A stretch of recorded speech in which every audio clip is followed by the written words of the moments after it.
I think it's really important to start by saying that anxiety in early dating is really common and normal and is not in and of itself a problem to be solved. It's not a red flag. We don't have to freak out. We don't have to pathologize it. I think that it is really understandable that we would feel a level of nervousness, anxiety, sometimes excitement, all of these different emotions and feelings when we're in that early dating process. I think that's true for most people. And then I think if we overlay the attachment stuff on top of that, for anxiously attached people, it's going to be particularly stress-inducing to be in that in-between space of early dating because it challenges all of your edges, right? Things like uncertainty, things like really wanting to be close to someone but not having control over that, wanting to be in a relationship, feeling insecure about how someone might feel about you, wondering if they're interested or not. All of these things are very much alive and present in that early dating process.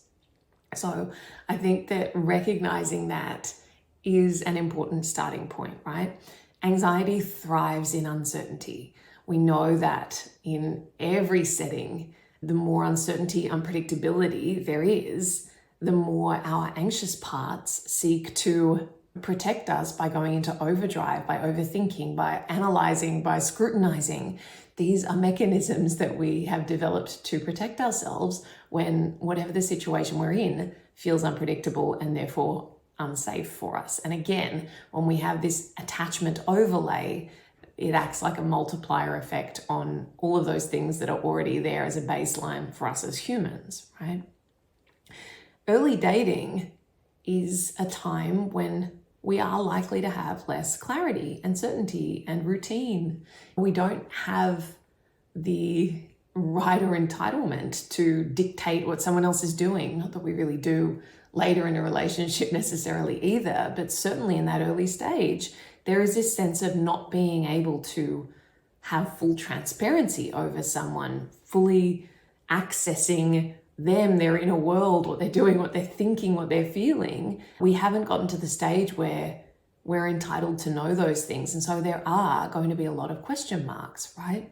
Particularly so if it's very early and you've been on, one date or you're messaging someone, you just have to be in this level of uncertainty, and there's not a lot that you can do to bypass that or to fast track it or to get around it, right?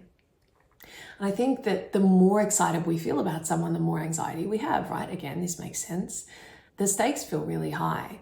And I think that for those with an anxious attachment style, the tendency to want to go from 0 to 100, not only in actually attaching to someone very quickly and wanting to go very deep very quickly and build this very intense connection, because again, that feels safer than the in-between space. But all of the fantasizing of, planning your future life together when you've just seen this person once, or wanting to fill in all of the blanks with what could be and becoming very attached to the potential or the idea of someone, all of those things can stimulate this, what almost feels like a roller coaster or an avalanche of excitement/anxiety.